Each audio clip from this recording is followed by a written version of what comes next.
I took my F30 340i to the Dragstrip to prove that it's slightly faster than what most people think. According to credible sources like Motor Trend, the recorded quarter-mile time for the 340i for both all-wheel drive and rear-wheel drive is 13.6 seconds. Other sources reported a slightly faster time of 13.3 seconds. Honestly, I don't think that's terribly slow for a non-M BMW car, and I think I can beat it. But there's a big issue with doing that. Well, maybe several big issues. I've never taken a car to the track, I've never been to the drag strip, I've never ran a quarter mile, I have zero experience. That's right, we build these bad cars at Vehicle Virals, but can never find the time to track any of them. But that changes today, and that changes for 2025. Oh, this is gonna be good. So we're on our way to OSW here in the Central Florida area. I'm 30, am I 34, 35, 34 years old. I've never, ever been to the drag strip.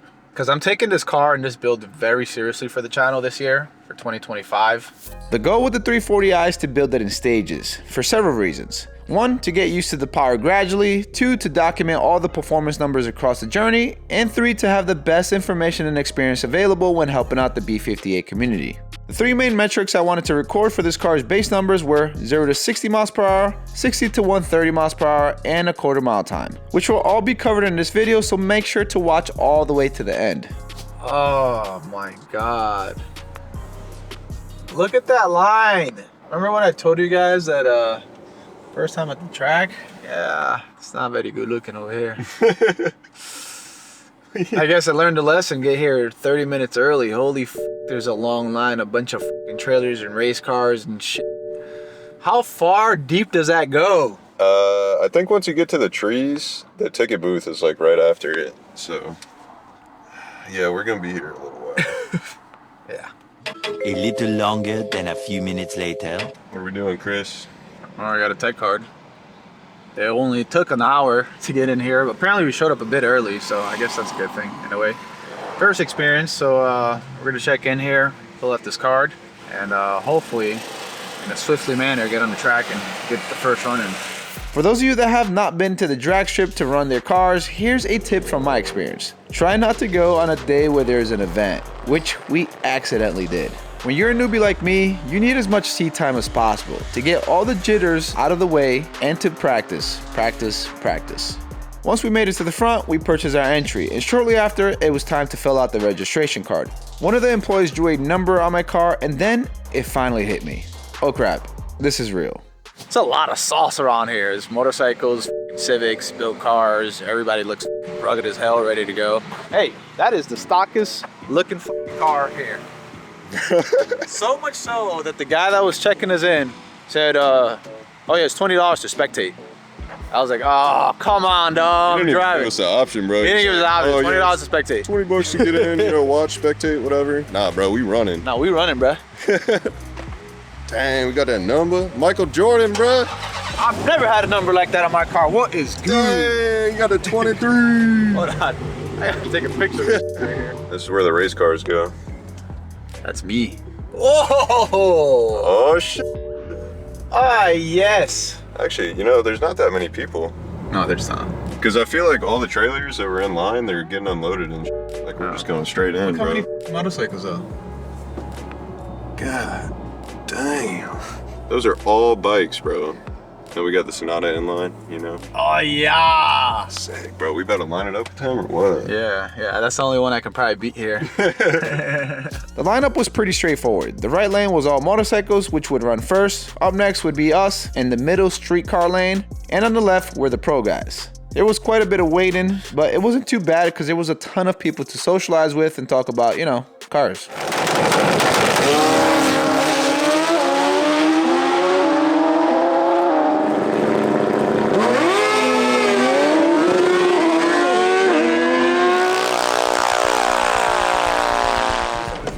Chris. Looks like the cars are starting to roll out. My section was up next. I had no idea what I was doing. Damn, that boy getting suited up. Hey, yo! Oh! Hey, we got a thumbs up. To come to the drag strip was such a spontaneous move, and I didn't even bother doing some research, which I definitely should have. There was a guy in the middle that was nice enough to guide me and gave me a few pointers. Yeah, right there. Whoa. Brake boost it.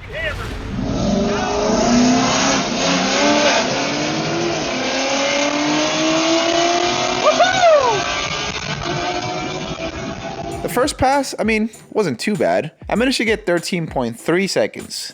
And that was despite rushing the launch, not building enough boost, and not knowing how the tree works.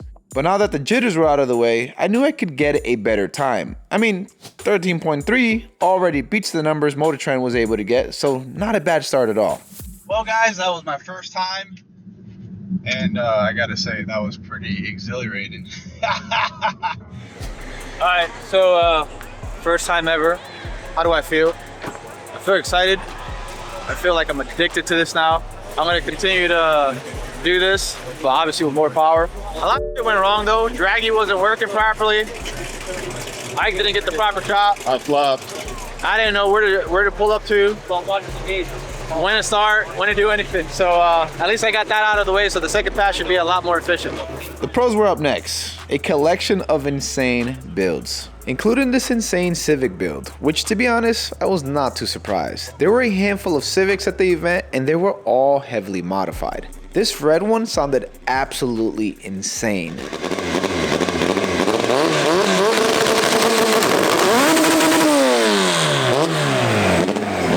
Of course, this black G82 M4 grabbed my attention, because I am a BMW guy. It was probably one of the only modern BMWs at the Dragstrip. It was driven by a girl that apparently is pretty well known in the area and comes to the track very often. And now she was going to line up against the Civic. BMW guy or not, my money was on the Civic.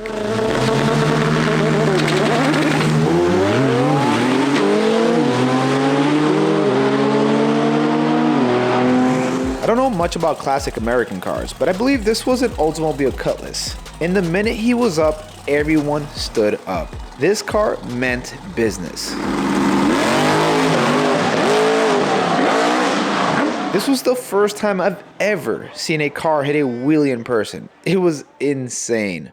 And here was a car you don't really see often on the road. Maybe at the track and on YouTube, but definitely not every day.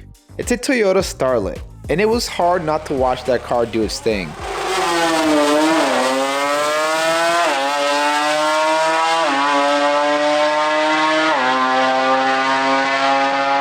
It ran high nines. That is super impressive. And hopefully I can get to that point with my F30 340i or even faster. Now it was time for my second run. The goal to hit 13 seconds flat. Wishful thinking, I know, but I was super confident. I now knew how everything works and when to launch. I creeped up to the tree, made sure the blue moonlight was full, and initiated launch control. And then, I fucked up. I didn't hold the brakes hard enough and my car jumped forward a bit. I got the red light. I still had Draggy running, so I took my time and launched the car.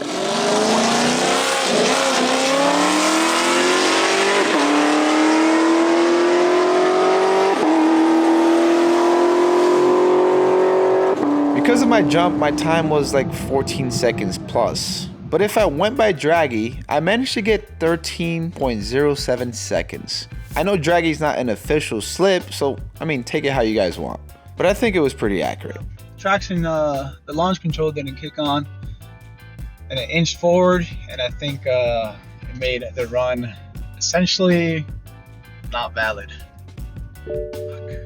I had a lot of fun and I couldn't wait to come back to the Dragstrip.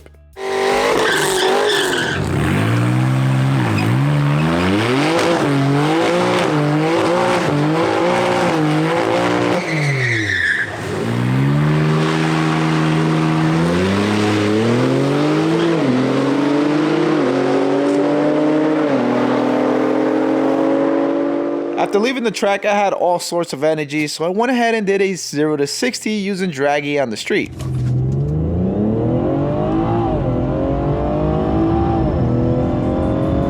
I managed to get 4.6 seconds, which is on par with what is recorded by multiple sources for the X-Drive 340i. Now it was time to get a 60 to 130 time. And to be honest, something I really didn't want to do with a stock 340, because it would probably take forever to get up to speed. But I did it anyways, for the sake of documenting.